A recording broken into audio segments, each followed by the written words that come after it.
Hello everyone, welcome to my channel.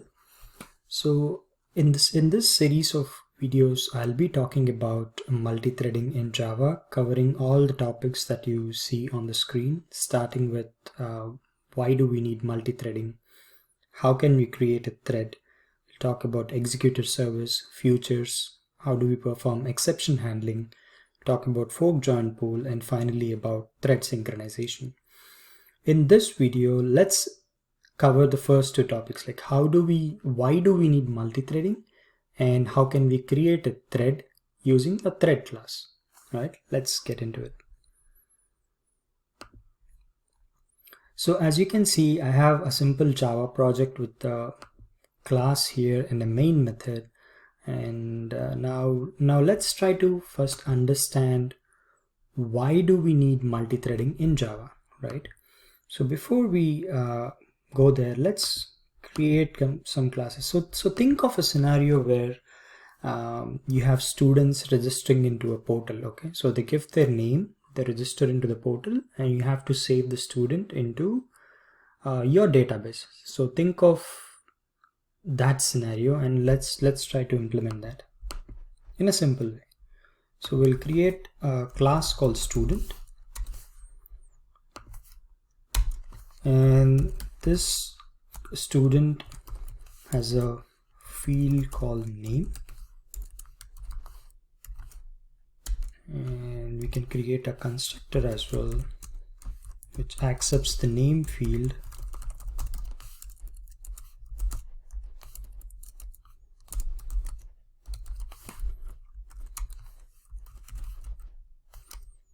so we assign the name to it, and then now we generate getters and setters.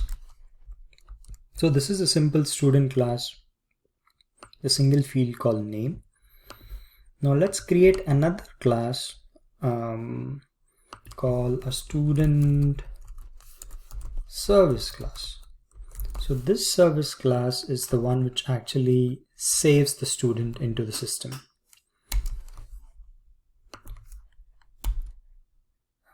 So this has a method, or we can start with we can create a public method called save student, and it accepts a student object here, student, and then it returns a string, which is, so we'll create a ID for the student and then we'll return that ID. So let's print something here which talks about the student. So we'll say student dot get name, and then we can add something here like saving student. Okay, and then we'll return an ID for it. We can use UUID to generate a random ID.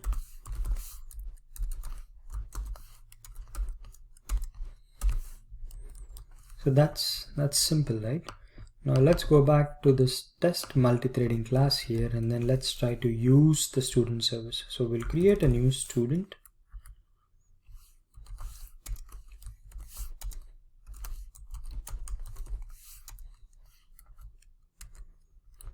We'll give him a name, test. Now we'll create the student service, and we'll call student service dot save student. Now let's try to run this one.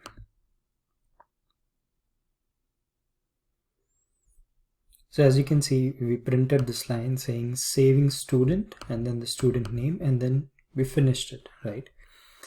Now if we assume that for whatever reason saving the student process has become really slow, maybe because of some of the complex queries that you have run or because of the network latency or whatever, so let's try to introduce that delay here. Now how we can do that? We can call this method called thread.sleep, and then you can specify for how much time you want to wait.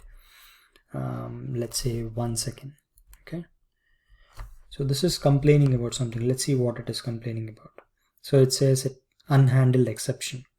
So we'll click on this. We'll surround it with a try catch block. Now this is happy. So now what's happening here is it waits for a second. So it pauses for a second and then it returns the user ID back to the main class, right? So now if you run this one, let's time this, okay? So we'll add a start time here. So this current time in milliseconds, it returns the current time as it says. And now we'll add an end time as well. Long end time. And now let's print the difference between the start time and the end time, which gives us the total time that it took for completion. So we'll print that out. System.out println time taken, which is end time minus the start time, right? Now let's run this again.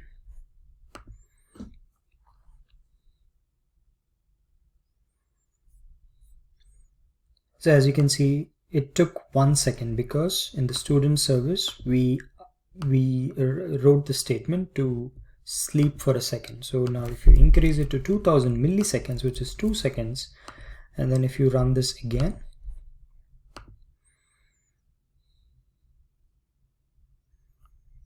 so now it is sleeping. It took 2 seconds for it to finish the process. Now imagine if you want to save 10 such students, okay? So we can do that by this simple for loop here. And then move this whole thing into it.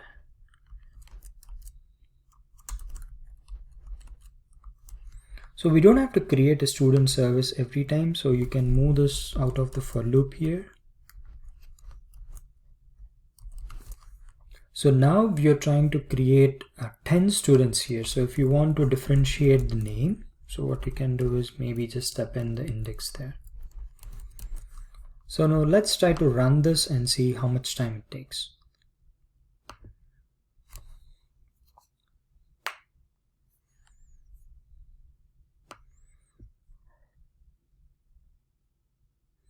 So if you go by the math, it would be 10 students and each student waiting for about 2 seconds.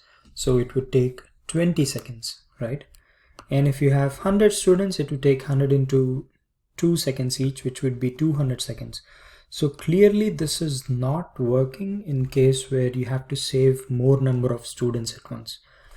You can save them in parallel, right? So this is, I mean, you don't have, as you can see here, it is saving student 1 and then it is moving on to student 2, 3 and so on and so forth.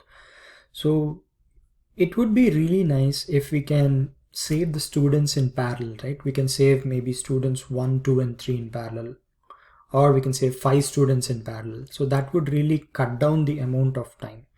So this is where we need multi-threading basically.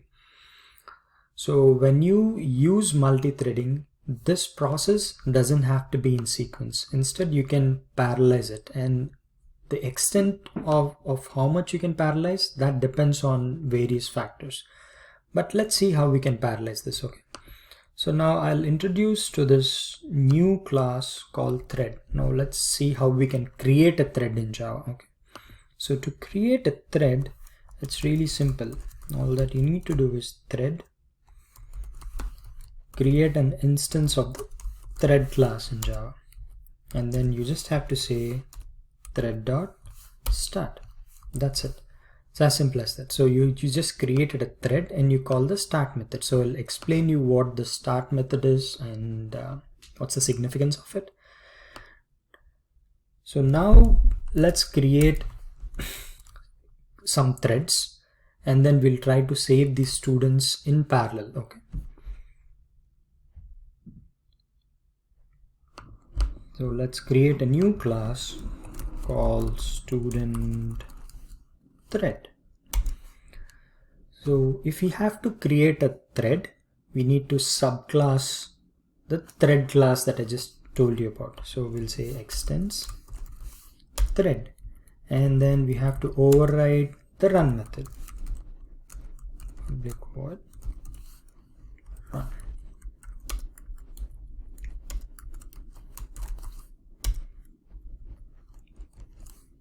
So this is how you create a thread. You extend the thread class and you override the run method.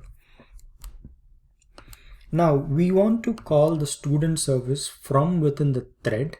So now the student thread needs to accept two parameters. One, the student service, and the object that it has to save. Now let's create two fields here.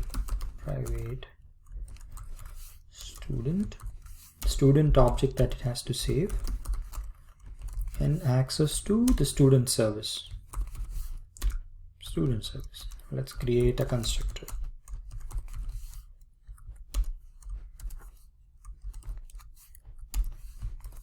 Student object, and then it also accepts student service.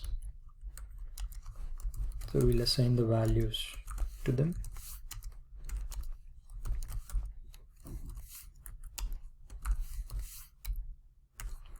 And now in the run method, all that we need to do is we'll say student service dot save student.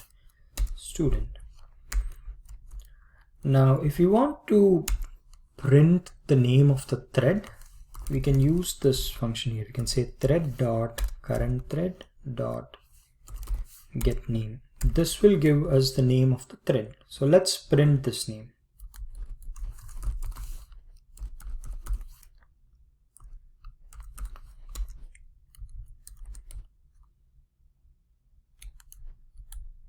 We can add a string maybe here saying name of the current thread.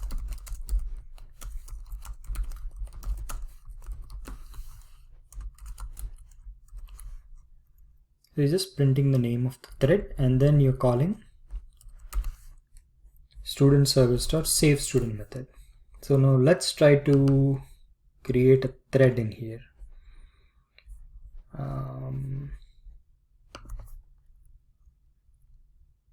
Let's start with creating a single thread. So you can move this code out.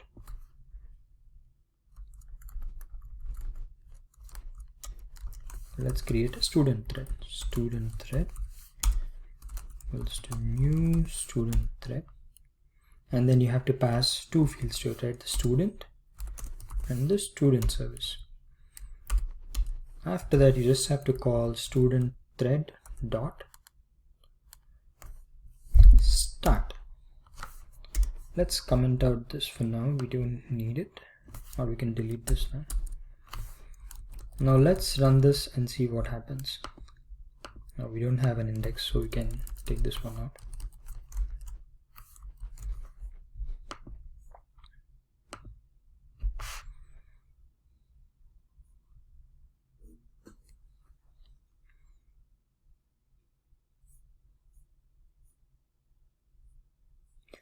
So as you can see, the name of the current thread here is given as thread 0. Interesting. So let's use the same statement here, but we'll do this in the main method instead. So how do we know that actually a new thread is created or not, right? So let's print this statement here, and then now let's run this again. So you can see the name of the current thread is main, and then it printed it once again. This is the thread that you have created. But hold on, who created this main thread? We did not create it.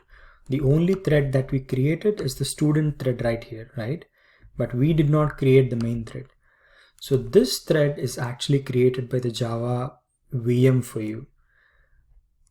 And in this case, we just created one thread here now, and then we call the start method.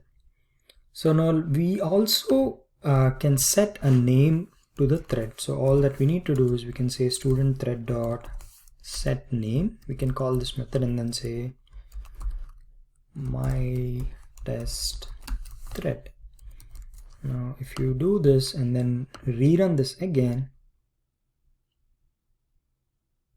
As you can see now, it printed the thread name that you have set, which is nothing but the my test thread. So it is really simple. This is that is all you have to do. You just have to extend the thread class, and then you have to override the run method. Now let's see what happens if you directly call the run method. Like why did we call the start method? So why aren't we calling the run method? So now let's see what happens when you call the run method directly.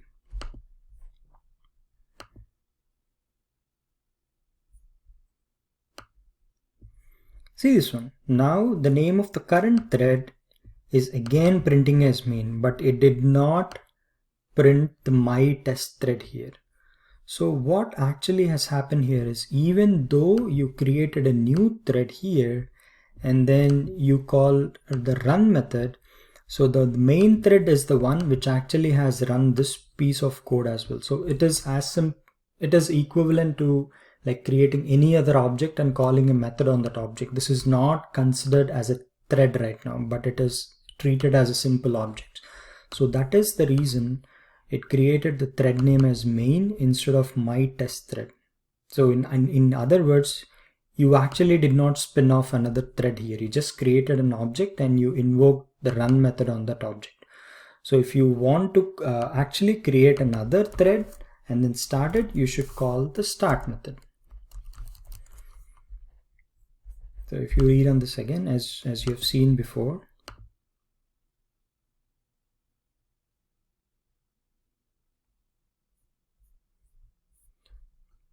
now the second question is, why is the time taken is just 9 seconds? If you go back to the student service here, we're pretty sure that we gave the time as 2, it's like we asked for it to wait for 2 seconds, right? But here it's just said 9 milliseconds. That is really weird. So let's see what's happening here. So let's add another print statement here saying saving student is completed. Okay, we'll print this line. Now let's run this again.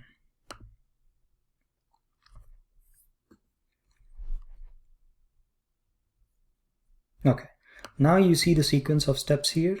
So first you printed what is the name of the current thread, which is main. Then you kicked off another thread in here. And after it started the thread, it immediately printed it saying total time it took is 8 milliseconds. After this is completed, it printed this last line saying saving student is completed. So that means in here, main thread did not actually wait for the thread to complete. Rather, you created a thread, you started it, and then you finished the other lines in this thread. Now, if you have to wait for the thread to complete, what you need to do is you can just say student thread dot join. So when you do this, it is complaining about it. So let's surround it with a try catch block here.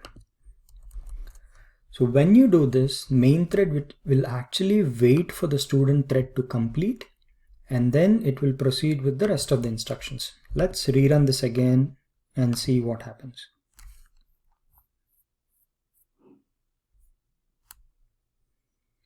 So as you can see now, it says saving student, and then it waits for like 2 seconds, and then it says saving student is completed, and then it print the last statement, which is the time taken. Now if you see the time taken is just 2 seconds.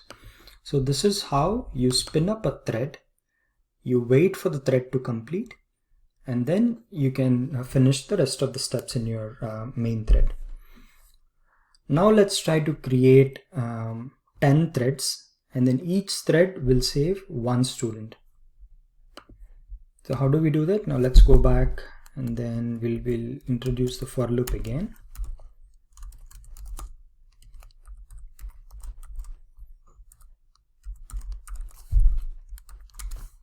Let's copy these statements to within the loop.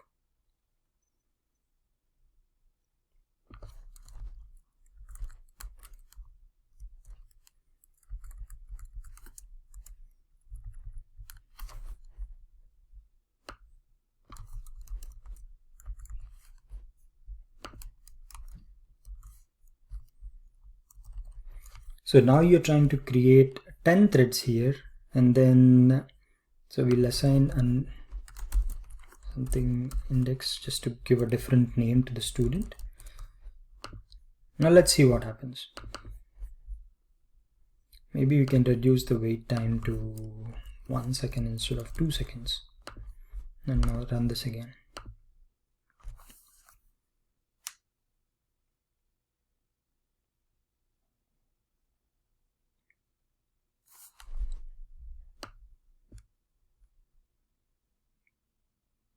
So something is not right, because as you see, the time it took is 10 seconds. And then if you see the sequence, right, it is trying to save one after the other. So let's see what went wrong. So in here, you created a student thread, and then you started the thread, and then you're actually waiting for the thread to complete before you spin off another thread, which is wrong.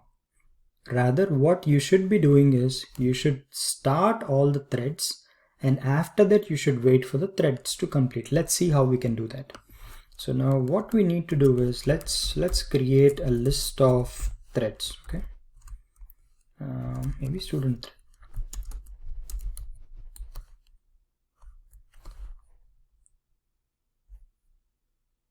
We'll import the list class here, java.util.list. We'll say student threads, create a new array list. And then now let's add, after you start the thread, let's add the thread to the list. We'll take this statement out. After you started all the threads, then we'll loop through the student threads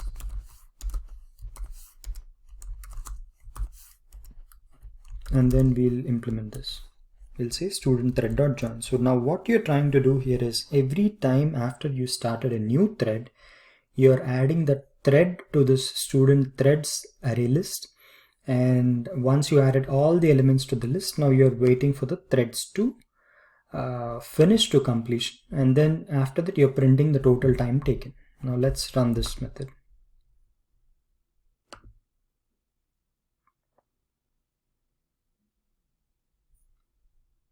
See the total time taken now? It only took like about 1 second. So as you can see, without threads, it took, if with a 1 second delay, it took 10 seconds, but with 10 threads in parallel, it took about 1 second, that's all. Now, student, see the sequence of steps here. So since we gave the same name to all the threads, we cannot really differentiate. So let's try to give a different name for each thread. So we can do this by just simply passing the index in here. Now rerun this again.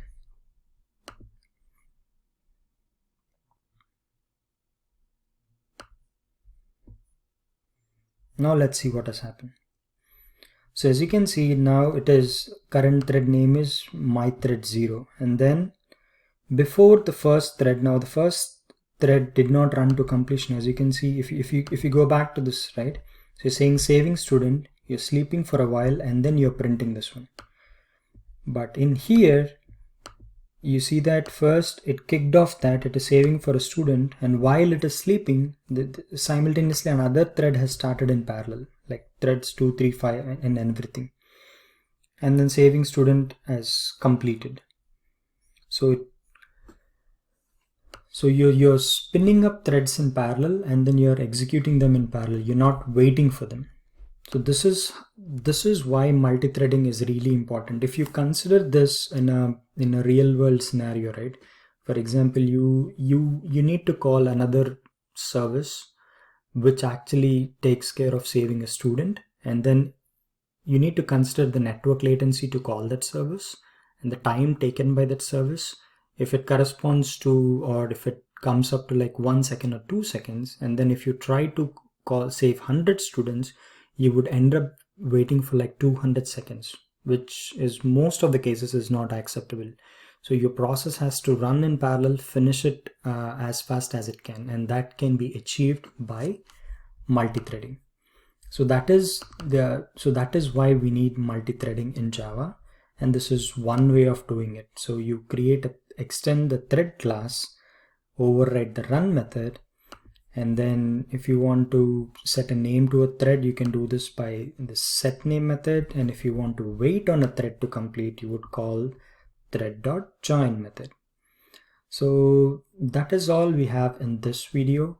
In the next video, we'll look into how we can create a thread using the Runnable interface, and then we'll try to compare the advantages and disadvantages of using a thread class versus using a Runnable interface.